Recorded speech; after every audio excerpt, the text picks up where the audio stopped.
Today's video is sponsored by Squarespace.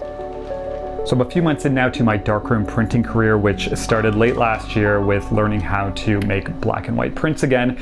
And if you watch this channel, you'll know that in January, I moved into a new studio with a friend of mine who's also a photographer, and we had the opportunity to build our own darkroom in the space, which I'm obviously in right now. And since that point, I've just been focused on black and white printing, practicing and basically trying to get better. I still have a ton to learn, but with this darkroom space, we knew we also wanted to be able to make color prints. And Richard, who's my studio partner, took on the role of building out the darkroom. But one of the things he did right away was figure out kind of a convenient way to color print. And since that point, he's been in here nonstop, printing like crazy. Myself, on the other hand, I was able to do just a very quick 1-hour session after he gave me, some of the basic steps to follow. And I was able to make a print that I was quite happy with. Since that point, I've been meaning to get in here and just spend some time printing, putting in the reps, starting to practice, and hopefully start getting better at this. So that's exactly what I'm gonna do today. I'm gonna take one image and print it, walk through all the steps, and hopefully end up with something that I'm quite happy with. And wanted to make this video just to share that process with you, bring you along, also talk a little bit about the RA4 printing process if you're not familiar with it. And also what I'm gonna start with is just sharing the tools that make up our setup, including this modified print processor, which has been an amazing addition to the darkroom. So if you're not familiar with the color printing process, I'm gonna just share the basics of it here quickly at the start. So the first big difference compared to black and white is that color has to be done in total darkness. You can't use a red safe light. And for me, that was already something that made it quite a bit more challenging. That quick session I did, you really have to make sure that you have all of your things set out and you know where they are because you're working in complete darkness. But the second thing is just the chemicals that you use. So obviously with black and white, you're using a developer, then you're using a stop bath, and then you're using a fixer. With color, you're just using a developer and then a Blix with a wash afterwards. But when it comes to temperature, there's also differences. So black and white, typically you want your developer to be around 20 degrees, but that can fluctuate a bit and you're still gonna get results that are fine. Color, on the other hand, I'm sure some people do this differently and have experimented in different ways, but kind of the standard temperature for the developer is 35 degrees, and you want to stay, very close to that margin. So this changes the process and the tools that you would use as well. All right, so I'll touch quickly now on what our setup looks like. So when it comes to the enlarger, in my previous darkroom videos, I was using this LPL enlarger right here, which is the one I bought last year when I started printing again. But we're now using this Devere 203, and this has been a pretty amazing addition to the darkroom. This cannot do 4x5, but we do have a 4x5 Devere on the way, which is going to be pretty amazing as well. So this is our main enlarger now, and we still have the LPL here to the side, which Richard has been using to pre-flash for color. It's another kind of rabbit hole to go down for me and something to learn maybe in some future videos. But Devere 203 and LPL for pre-flashing, this is our enlarger setup. And then as mentioned, we're using this modified print processor. So this is a Durst RCP20. This was released back in the 70s, so it's quite old. But how this works is it's basically temperature controlled and fully automated. So it has a compartment in here that has the developer, and then it has distilled water as a quick wash, and then it has a compartment with the Blix. And what you do is you just take the lid off, feed in your sheet of paper, the rollers grab it, and it pulls it through each one of those stages, and the finished print comes out the other end here. And total time for this is about 2 minutes, so pretty easy and convenient way to be able to develop your prints. But as mentioned, this had to be modified for RA4 color printing. So this was originally designed to do EP2, which is a slower process. I think it maybe took about 5 minutes. So if you used it as is and you ran it at 35 degrees, basically your paper would be completely overdeveloped. So Richard did all the modifications, and I don't know the exact specifics, but I know that it consisted of changing out the gearing to be able to make it run faster, and then upgrading the fan as well to cool the motor just with the extra strain. But after those modifications, now it's just as simple as you turn this thing on,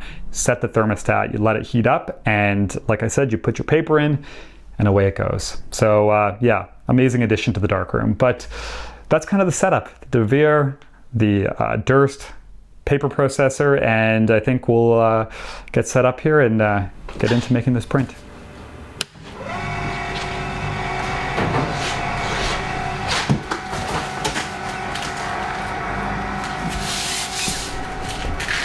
Okay, so the image we're going to do today, this is some Kodak gold, which will actually be quite interesting to print.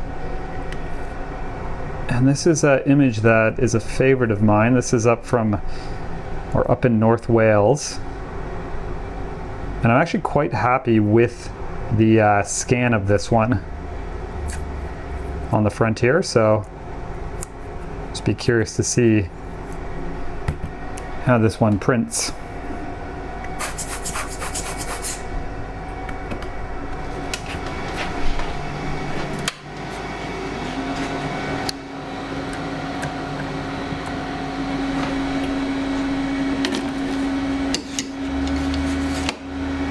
Okay, so we're all ready to go here, and like I said, with this process you have to work in total darkness, so there will only be certain things I can show you with this, but basically we're going to start by making a first print which will expose in sections to find the proper exposure.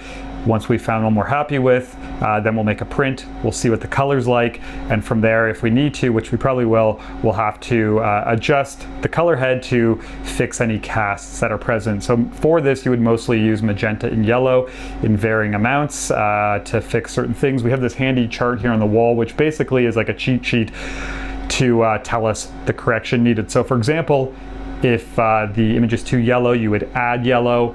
If it's too cyan, you would minus magenta, minus yellow. So it's kind of just this process of trial and error. I have some strips of paper cut up that I've done if we need to start digging into it. But we'll get started here by setting our frame, setting focus, and we'll make that first exposure test print. Okay, so we'll get our print focus. This was already set up for 6x7, so it should just be a matter of dialing in our focus here.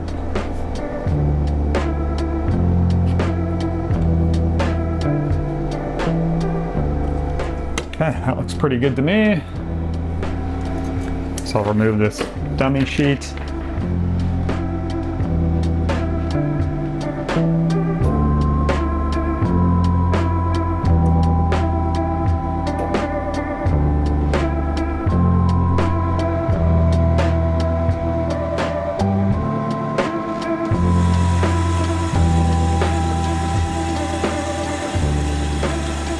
Okay, so this is our test print here, just drying right now, but these were 2-second intervals, 2, 4, 6, 8, 10, 12 at f22. You can see that it's these later exposure times here in the 10-second range that is where we're going to be at, but probably going to need to do some burning of the sky as well, just because it's so much brighter than the foreground. But I think what I'm going to do now is take a test strip and try one around 10 seconds at f22, and I can already see the color is going to need a little bit of work here once we get to that stage.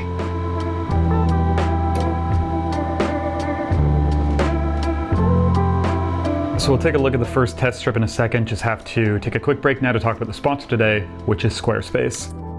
So I've been using Squarespace for a number of years now, and it's become one of the most important tools for me as a photographer to build, maintain, and update my photography website. And one of the biggest things that stands out for me is just how easy it is to use while also getting professional looking results. So if that's something like building a new website from scratch using one of their professional looking templates, or something like their blueprint builder, or even just adding new galleries, rearranging images, adding an online shop to sell books, prints, and other things like that, or even adding a blog to start writing. These are all features that are available at the click of a button. So if you've been wanting to build a website, check out squarespace.com today, sign up for a free trial, test it out, and when you're ready to launch, you can use my link below to save 10% off your first purchase of a website or a domain.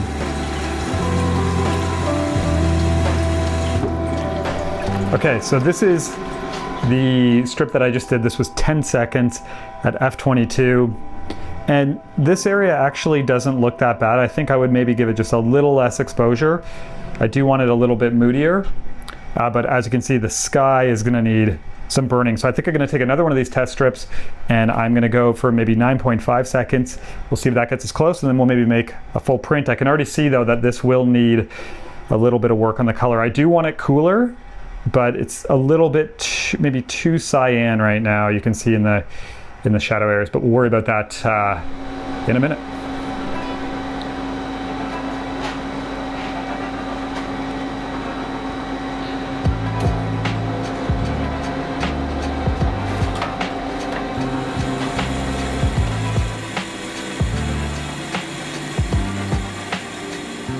All right, so I decided just to go ahead and make my first full print based off of this last one. I was quite happy with the foreground exposure. And then I did like a 6-second burn of the sky after. So yeah, we'll see how it goes. Probably should have kept doing test strips until I got it dialed, but honestly just wanted to see this in its entirety and make some judgments from there. So it's a process though. We'll do a little bit of color work probably after this if the exposure is looking all right. Okay, so this is the complete image here, and now that it's dried, the blacks are a little bit darker and a bit easier to judge exposure. But overall, I'm pretty happy with how the exposure turned out. This was an initial 7.9 seconds, I think, and I like how the foreground looks. And then I did an extra 6.5 burn of the sky, and I think I could bring it a bit lower, just refine my technique. But overall, I'm pretty happy with how that looks. So I think I'm gonna stick with that. But from a color standpoint, it's not like way off, but it's definitely too blue. So need to make a few adjustments next. So I think what I'm gonna do is I'm going to do a couple more test strips and we will do some color adjustments.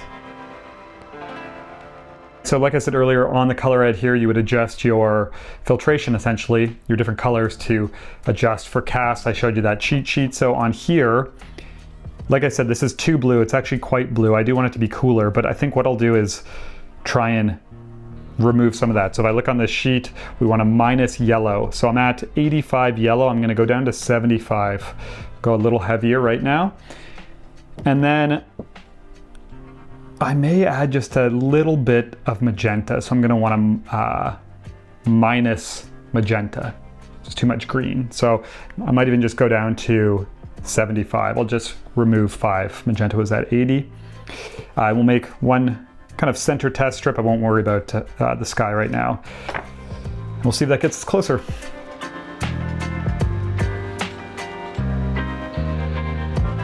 All right, so got our test strip here. This is the print we did beforehand. This is still drying, but I think it's enough to judge right now. So the test print, we were at 85 yellow, 80 magenta. This one we went down to 75 yellow, 75 magenta. And this actually is starting to look quite neutral now, but almost too much. I do want it to be a bit cool, so I think I'm gonna go maybe 77 magenta. I'll put a little bit more green into it. And then we'll maybe go up to like 78 on the yellow, a little bit more blue. And we'll see how that looks. So I ended up making about 4 different test strips, all with minor adjustments, just trying to get the color right, and then went ahead and made my first full print.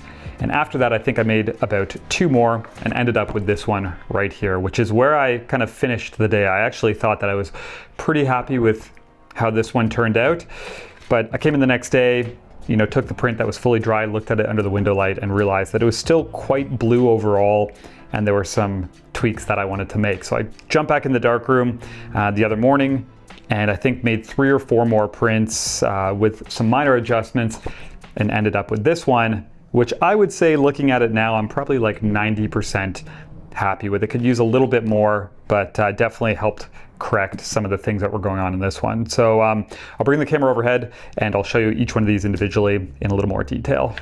If we look at this one first, like I said, I thought I was happy with this. And the thing is I was trying to keep it still quite cool. I was worried about warming it up too much and affecting the sky, having the sky become really warm. And same with the greens, changing them too much. But, you know, regardless, there's way too much blue in the shadows here on the tires and with the Mini. So yeah, this one still needed some work. The exposure I was actually very happy with, you know, burning in the sky. I like how much detail that brought back, how the clouds look. and just how moody it is overall in the foreground here. And the mini here is still quite punchy. So when I came in the next morning and I saw that, jumped back in there and made, I think, 3 different versions and ended up with this one right here. And like I showed you, there are some differences here. This is still, cooler. It could maybe use a little bit more warmth, but basically what I did is I added in some magenta and some yellow by minusing those on the color head. Kept the exposure the same, and then we actually played a little bit with some pre-flashing, which is something I'd like to experiment more with, warming up the shadows and stuff like that. It's very, very subtle on this, and we probably could go for longer, but like I said, that's a whole nother kind of rabbit hole to go down, just learning different pre-flashing colors and different times and stuff like that, and how it affects the image. But most of the change in this was from the color wheels. And even just, minor adjustments to magenta and yellow did help quite a bit, just making these shadows a little less blue. So overall, quite a moody image. I am pretty happy with this. And it's interesting to see how much different this one looks compared to the scan that I did on the Frontier, which I hadn't looked at in a while. It's a lot warmer and not as moody. So just fun to see how the 2 different processes bring 2 very different results when there's some time in between them. And then I did just want to show this one quickly. This is that very first print I made from that initial session. And like I said, what's funny with this is when I made this, I made an exposure test print, made 1 print after that, which was a little bit too dark, and then made an adjustment to my exposure time and ended up with this one. So it was all it took to get to a finished image. It was 3 prints, whereas the one I just did was quite different than that. So just how it goes, I guess, varies depending on the image, the exposure, the scene, the film, all these things. But it's almost what makes it fun, is you never know how an image you really like is going to respond when you go and print it. So yeah, this one though, very happy with. Looking forward to doing a lot more of this in the future. Obviously have so much to learn. It's definitely a new challenge, but it's a lot of fun. So anyways, hope you enjoyed this look at color printing in the darkroom. If you've never done it before, I'd encourage you to give it a shot. Find a darkroom in your area that does color and try it out, because it is it's one of a kind. It's really, really neat to see your images like this. Anyways, that's it for this one. Hope you enjoyed it. Just want to say thank you for watching as always. I'll talk to you soon.